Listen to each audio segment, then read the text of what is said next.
Hello, class. We're gonna take on a really important discussion in this week of lectures on socialization, which is sort of the key of understanding the nature versus nurture ethic that is such a big part of sociology. And we're going to be doing it while I do my laundry intermittently on a Sunday afternoon because that's what liberated men do. They do the laundry. Ouch! This coffee is hot. Isla Mujeres, Mexico, island of Ishel.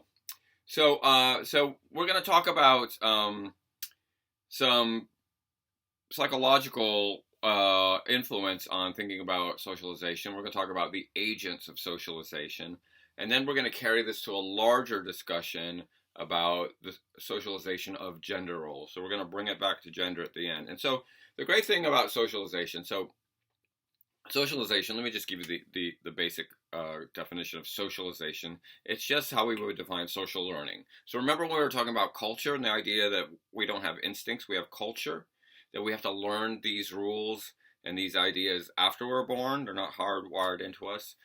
That's socialization. That's all it is. So the blank slate and then the socialization starts. So again, when and where equals who. When and where equals who. And one of the cool things about socialization is it sort of explains two things. It explains why we all have so much in common, why the human race has so many things in common, the way we think of human nature, maybe the way that we think of gender, or the way that we think of God, the way that we dress, the kind of shared understanding we have. Like I was thinking last night about the meaning of this. How do you know what that means? Doesn't mean I know the answer to this one. It means I don't know. Like how do we know that? Right? We have sort of this common framework. So socialization explains that commonality, but the other thing it explains is why we're all so freaking different from each other. Why you can have people born in the same family that have dramatically different personalities. You know, the middle child syndrome, and you have so much variation that yeah, we have a sense of commonality, but we're all snowflakes. We're all snowflakes. I can think of one snowflake in general that lives in the White House, but he's definitely unique. So it explains both our commonality and our differences, and it's ultimately the micro-macro connection. You may have heard that phrase: "The personal is the political." This is the idea that of the sociological imagination that when your sort of values are threatened, you plug into sort of the macro. And as Mead even talked about, even our sense of self, like who we are, is shaped by the external, has a social influence. So when we talk about this, the way we would best be able to figure this out, if we could do sort of experiments on babies, which we can't because of ethical reasons. The ideal situation to measure the impact of socialization would if you had two twins born who are biologically clones. I mean, twins are clones, right? And you had one twin raised by its parents in a normal family, and you had the other twin raised by wolves or outside of human contact, and look at how they would be different. You would have a way of measuring the impact of socialization. We can't do that. And there are sort of myths of feral children, like the story of Tarzan and Mowgli, and all these supposed legends of people who were raised by animals. None of it's true. It's all sort of a myth. But we would kind of get to see the impact of that socialization, how we learn to speak, how we learn to eat, how we learn to relate to each other. But we can't do that, darn it, because it's sort of against the rules to experiment on babies. So I want to talk about two people that we think of as psychologists who really have a lot to offer into the window of socialization. One, just really briefly, Jean Piaget. Jean Piaget was a French cognitive psychologist. So when you hear the word cognitive, what do you think of? Here's a clue. When you hear the word cognitive, what do you think of? You think of thinking, right? Cognitions are thoughts, the way we think of thinkings. And Piaget talked about how we evolve as thinkers, and it goes through these stages, and it's in your textbook, so I'm just going to briefly mention it. But babies don't have a lot of abstract thinking. But as kids, move into toddler and kind of my daughter's age, they start sort of understanding abstractions, that there is a reality world. So one of the things Cozy loves to ask me, is this real or is this fiction? Is this in the real world or in the fictional world? Because when she was 3, I'm pretty sure she thought the Paw Patrol were real. Chase, Rubble, Sky, rider. I don't know. Why do I know these things? Now she's starting to understand as a 5-year-old that these are all sort of things that exist in the abstract world. And then, around the age of 7, you start really being able to understand causal relationships. That if you do this, this will happen. If I do this, I'll get punished. And if I don't do it, I won't get punished. There's a causal relationship. And you start imagining roles of others. Remember that stuff about role playing? And then finally, around the age of 12, we start to really understand high abstract thoughts, including the notion of alternative realities. So you might know the term young adult literature, young YA literature. That's what it's called. So not Game of Thrones. That's definitely not young adult. The Hunger Games. And Harry Potter, and when I was a kid, it's all about Lord of the Rings. I mean, sort of kids around the age of 12 really get connected to this sort of abstract fantasy world because it allows them to look back at their world and imagine, how is my world different than this world that doesn't exist? So Piaget argues that there's this sort of cognitive development. I mean, one of the things you can think of if you ever take a psychology class, you'll learn that babies don't have object permanence, meaning if you hold up something, right, and then you take it away from their sight, it ceases to exist in their minds. They don't think it's just out of their sight. It just no longer exists. You don't think about it anymore. But then, there's another one.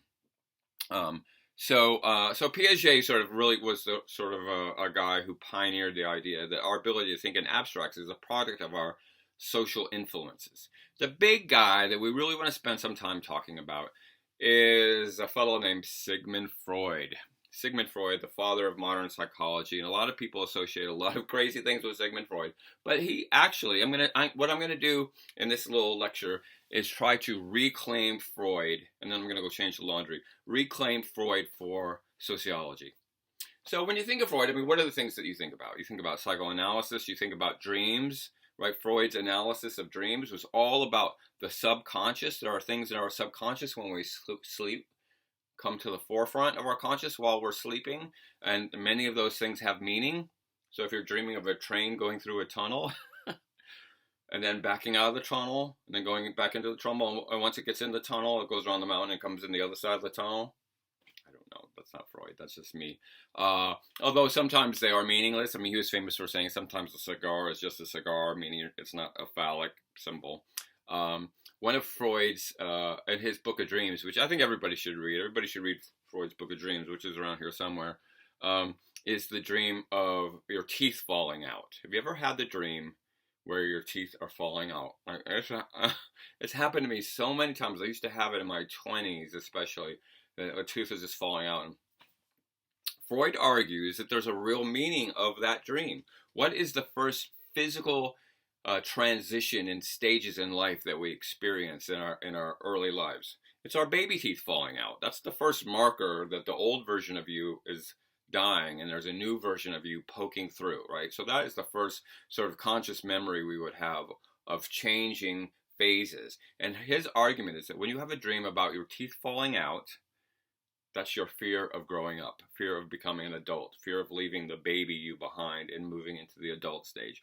Which, of course, makes perfect sense for me when I was in my 20s. Adulthood is scary. I don't have that dream anymore. I'm completely ensconced and accepting of my adult status. Shit sucks.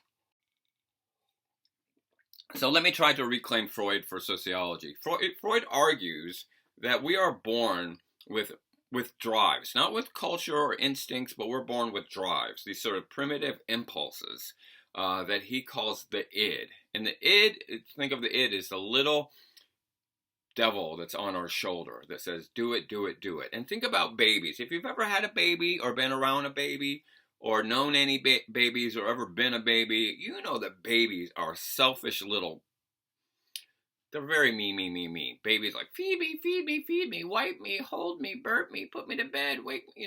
Babies, it's all about babies. I mean, I remember when Cozy was born, we did not sleep because we were on her schedule because babies are just very, very me. So the id is the me, the primitive impulse for eating, for fighting, for sex, for whatever it is, whatever. I want it now. But because those babies are born into families and born into societies, there is a balancing mechanism that pops up, which he called the superego. The superego, if we've got the devil on one shoulder, the superego is the angel on the other shoulder. And if the id is me, the superego is they. And the superego starts telling that baby, hey, in our culture, you can't eat whenever you cry, little brat. We have 3 meals a day and maybe some snacks.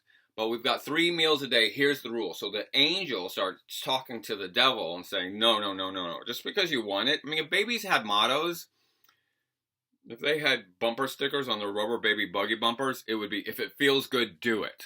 If it feels good, do it. That is the baby motto, man, let me tell you. But all of a sudden, through socialization, through the influence of the parents, this angel appears and says, you can't do that. Or here's how we do it. Stop being so impulsive. Let your parents sleep. We go to bed at 9 o'clock in this house. Turn out the lights and go the F to sleep and let your parents get something. Let them get something. Please, God, let them get something. All right, so the classic example that Freud really talked about in this sort of balancing between the id and the superego is potty training. Because babies, if it feels good, do it. If you need to go, you go. You don't wait. You don't think, should I have a poop right now? You just do it, right? But potty training says, and through a process, it doesn't happen overnight. Hey, there's this thing in our culture called the toilet. If you need to go, don't poop in your pants, poop in the toilet. Don't pee in your bed, pee in the toilet. And it starts this training done by the parents to sort of rein in those impulses, right? So we're reining in the impulses. And so the potty training is like a big turning point for Freud, where you really have sort of this big message coming from they, the superego, the parents, society, saying, if it feels good, do it. Out the window with that mess. Now you have to follow the rules. And between the id and the superego, the devil and the angel, is the head. Is the head. Which one do I listen to? Which Freud saw as the ego. The ego is basically where your personality is and who you're going to listen to. Am I going to listen to the devil, or am I going to listen to the angel? Who am I going to listen to? If it feels good, do it. Am I going to listen to this little devil, or think about society? Am I going to listen to this angel? And so Freud called that the psychodynamic.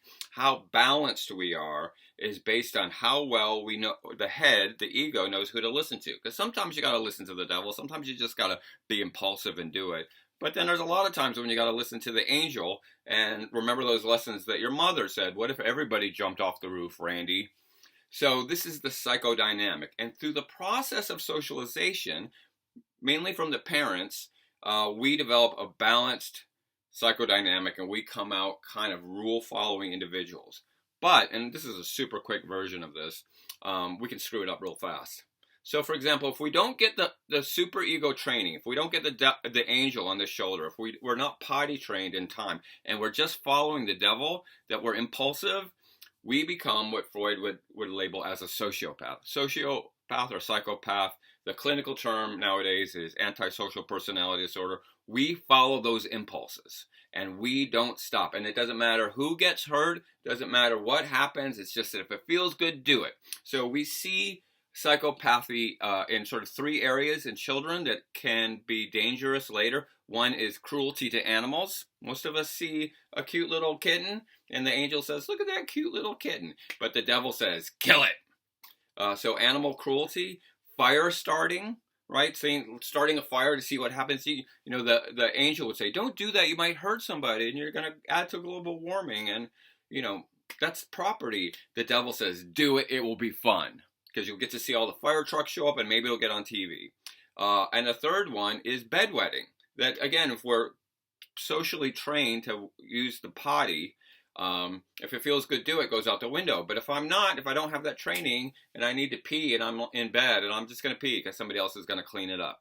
And that's called the triad of sociopathy, or the triad of psychopathy. Sociopathy and psychopathy, by the way, are the same thing. Sociologists tend to favor the term sociopathy.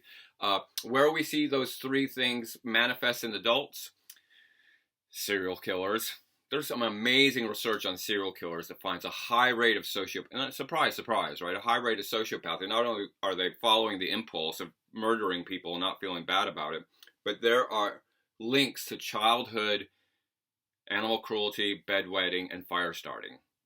Now, if you got a kid that does one of those, it's fairly normal. But if you got a kid that does all three of those, like, just run away from them, because there's a good chance I'm going to become a psychopathic serial killer. And of course, there are other types of sociopathy. I mean, some of the people on Wall Street who, take over businesses and don't care who gets laid off. I mean, there's some sociopathy in there. Some people have tried to psychoanalyze President Trump and say that he has psycho or sociopathic tendencies because he doesn't care about anything other than his ratings. He's yet to say anything about the 50,000 Americans that have died of COVID and mourn their losses, but he's really concerned that somebody might, say something bad about him at a press conference. So, there's been a whole bunch of literature about, is President Trump a sociopath? I'll leave that to other people to debate. But there's a couple other things that could go wrong. The other thing is, if you get too much superego training, if your parents are kind of over teaching you got to potty train or else. You need to be potty trained by 3 or else. And if you accidentally wet your pants, you're going to get whipped. Like if there's like really heavy superego training, then the opposite of sociopathy, which is being driven by the devil, is what we would call a neurotic personality or neurosis. That people who have neurotic personalities tend to feel really guilty about things because they, oh no, I didn't follow the rules. I didn't follow the rules. I didn't follow the rules. They also want to punish other people who don't follow the rules. So there is a version of serial killers who are neurotics, and these serial killers typically target prostitutes. They murder prostitutes because they are women who aren't following the rules. Women are supposed to be clean and virginal and all that patriarchal BS, and these women are not. So nobody else is punishing them. I'm going to have to punish them. That is a typical neurotic approach. I used to think when I was first sort of reading this, like, oh yeah, I'm probably more like a sociopath. Fuck the world. I do what I want. Like, really sort of independent, impulse driven. Then I realized I'm much more neurotic. I was biking to work, biking to Portland State one day, and somebody ran a red light, and my first thought was, they should die. That I wish I had a machine gun or a rocket launcher on the front of my bike that I could just launch a rocket right into their car and blow them up for daring to run that red light. I have spit on cars for running through stop signs. Like, that is a total neurotic personality. You have to follow the rules. Wear your mask, damn it! In fact, I was driving past a golf course today, and I saw a whole bunch of people golfing, and I rolled down the window and screamed at them because they weren't following the rules. Neurotic, total neurotic personality. So neurotic, again, sociopath driven by the id, neurotic driven by the superego. Not balanced. I'm not saying I'm not balanced, but Okay, there's a third element here to Freud, and I gotta go put the stuff in the dryer, is the notion of fixation. Fixation. Freud argues that this psychodynamic, who we are, is basically formed by around age 6. Basically, this dynamic is either balanced or out of whack by the time that we're 6. We're going to be a sociopath by age 6 and being, cruel to little animals. Fixation means there are these 3 phases by which we get to the balance, and if we don't make it through them properly, we can get stuck in that phase. We can get fixated in that phase. So the first phase is from 0 to 2, the birth to age 2, and that is the oral phase, right? Because when we're babies, everything is going into our mouths. That's basically how we find any satisfaction. So, the bottle or the boob or whatever it is goes into our mouth and like, oh, we're okay. We're okay. And successfully, children will be weaned out of that stage, right? They'll be weaned off the breast or weaned away from the bottle, by age 2 or so, or 3 or 17, depends on, how hippie your mom is. And so if you make it through that phase, you're okay. But there are some that aren't satisfied in that phase that probably are weaned too early, for example. They're taken off the boob too early. And so they still need that satisfaction in their mouths. So oral fixation are people are always sort of putting things in their mouth. And so you can imagine, there's been some research that shows that people that smoke cigarettes are more likely to be orally fixated. It's not about the nicotine. It's about always putting something in your mouth. I mean, we used to say in school to somebody who was chewing on a pencil, are you orally fixated? Right? You need people who are overeaters. It's not about the taste of the food. It's just the act of putting something in your mouth because you were fixated in the oral phase. So that can cause all kinds of problems later on in life, oral fixation. The next phase is the anal phase. The anal phase. So what comes in must come out. And so this is the potty training phase, right? When we're I remember potty training Cozy, and it went pretty well. But there are some people that can do it too early or too late. But if it's especially if it's done too early, you can get what's called anal fixation. I always do this when I do anal. You know what anal fixation? This is anal fixation. This is the international symbol of anal fixation. See if we can figure out what are you doing? I'm a butthole. That people who are anally fixated or anal retentive like to keep everything in. They like to, they can be neat freaks, people that need everything in the right place, people that need like a whole bunch of order, their whole day's planned. I like to refer to these people as Virgos. I'll just let that one hang there for a minute. If you've ever known a Virgo, yeah, I won't even go there. I'm kind of joking, but not really. And so, if you're anally fixated, you can be a little bit sadistic. Right? Because you're like this and you want to punish other people who aren't as clean as you. And so it drives you crazy when somebody else is messy. And I think, a lot of people have a little bit of this. I'm like thinking about my neurotic personalities. I really like to have the bed made. If you're a person that feels like once the bed is made, the rest of the day can kind of be okay as long as it's not too messy in your little space. That might be an anal fixation. And then the third phase, and this is where Freud got into some trouble, is the phallic phase. And Freud got into a lot of trouble about sort of the gendered theory he had. In fact, he had this argument that one of the reasons females and women kind of suffer neuroses is that they suffer from penis envy, that because they don't have this thing that men have, they're trying to overcompensate it through all these sort of neurotic activities. And that's been debated, including by feminists, for and against it. I saw a bumper sticker one time in a feminist bookstore in Atlanta that said, "War is menstrual envy." Because men can't bleed naturally. We have to go, blow each other up to kind of have that same experience. So, but the argument about the phallic phase is, okay, here we go. So this is between age 4 and 6, and this is right where my daughter is, let me tell you. We start to recognize that our genitals offer pleasure. Right? There is a reason you could argue that God put your junk right at arm's length. If God didn't want you to touch yourself, she would have put your genitals like in the middle of your back. And you would have been like, this is really hard. And you'd have to get help, and then it's not masturbation.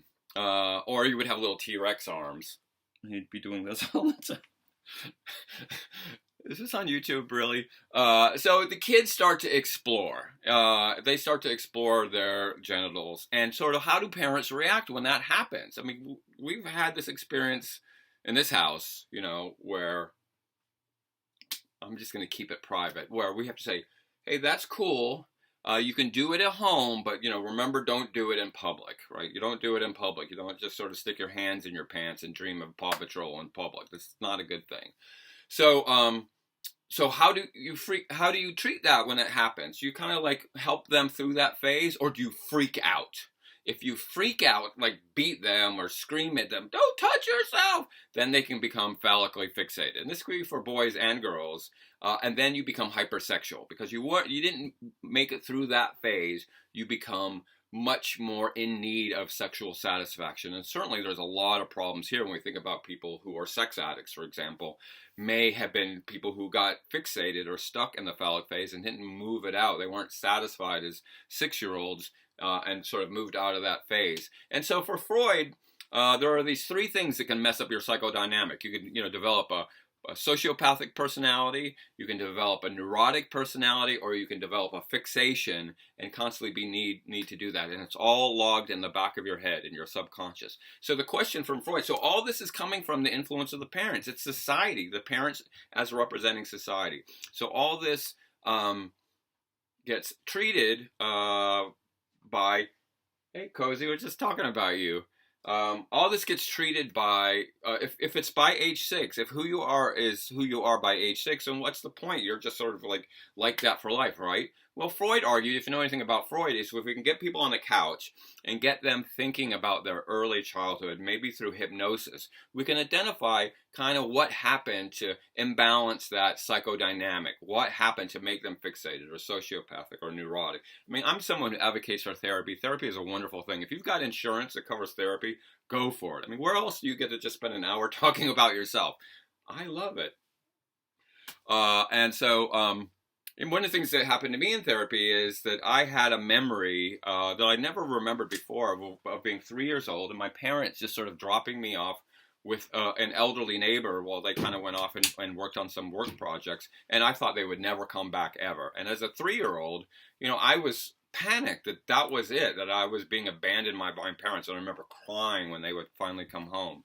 And so that abandonment manifested throughout my life. Oh my God, a whole bunch of issues were connected to that thing being 3. So being in therapy and finding that thing that happened before I was 6 to mess up my psychodynamic allowed me to be conscious of it and to try to fix it. But even though it's psychology, because it's all about the subconscious of the brain, it is also sociology. It is how these external influences shape the thing that is very deep in our psyche. I hope that makes sense. I hope I've reclaimed that. Hey, Coz, did you put Ringo back? You want to come over and say hi?